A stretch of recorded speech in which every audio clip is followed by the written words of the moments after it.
Mas Agus ini kalau menurut saya tidak ada kelirunya.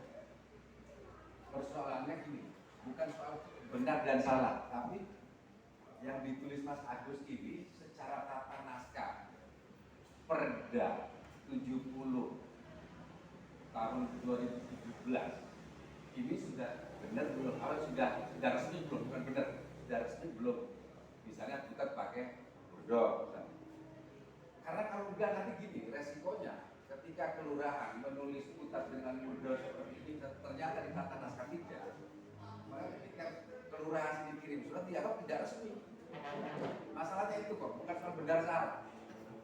Jadi saran saya kalau untuk hal yang resmi silakan ikutlah pada Perda Tata Naskah tahun nomor 70 tahun 2017 kalau tidak salah. Supaya apa? Supaya nanti tidak dikleroke sama provinsi atau sama pemerintah daerah. Karena perda itu kemudian sudah menjadi perda kabupaten, sudah menjadi perbuk juga sudah kalau nggak salah. Nggak tahu begitu. Nah, di situ sudah ada petunjuknya, buta itu ditulis dengan apa semua nama kelurahan dan cara nulis. Itu yang kaitannya dengan tata tulis resmi pemerintah. Ya, bukan benar salahnya loh ini. Tapi tata tulis resmi yang digunakan oleh pemerintah daerah istimewa Yogyakarta. Tolong digunakan itu. Nah, apakah kemudian contoh misalnya apakah menulis putar dengan mudah atau tidak? Lihat di tata naskah itu. Lalu kalau ternyata tata naskahnya resminya itu tidak, di sini pakai.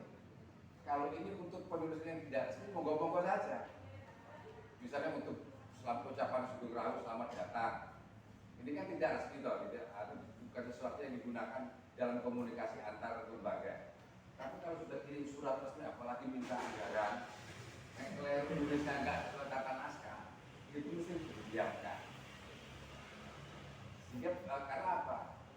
Kita ngomongnya seperti itu ya, resmi dan tidak resmi, supaya tidak terjebak pada benar salah. Karena pada dasarnya aksara Jawa itu ditulis ya seringkali itu ya tergantung siapa penulis dan semuanya tidak menyalahi paugeran.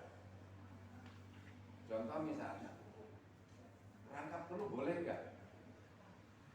Ternyata ada contohnya memang di Serat Barat Ayudan sudah ada contohnya.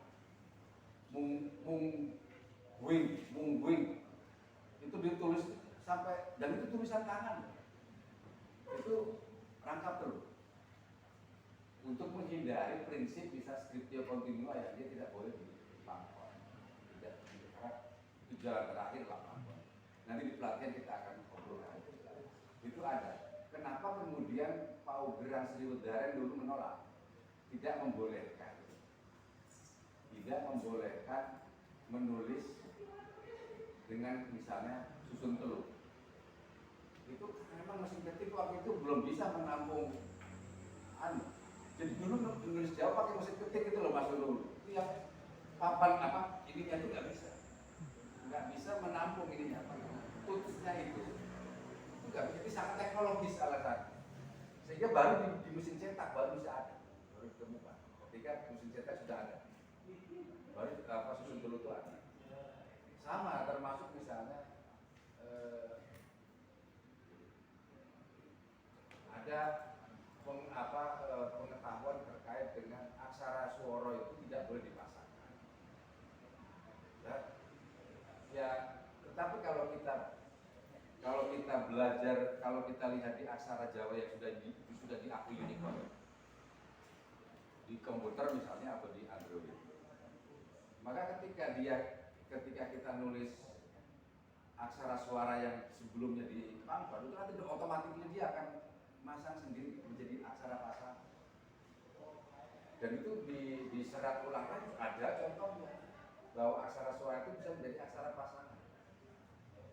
Jadi makanya kalau intinya adalah ketika kita mendapatkan hal-hal baru seperti itu tidak mudah kita menyalahkan bahwa tidak sesuai dengan paugeran. Jangan-jangan saya keliru karena kita mendapat informasinya belum banyak. Sengau aja dari dulu sudah ada, cuma kan belum diajarkan semua di SDN. Zaman orang-orang waktu sekolah di SDN itu kan belum diajarkan semua. Di SD itu baru belajar apa, ada tahapan kurikuler. Sehingga misalnya ada bunyi au, bunyi ai, bunyi itu yang dari dulu tuh ada. Hanya karena belum diperkenalkan itu yang kita mengambil itu ada suara baru, ada bunyi baru yang kita belum.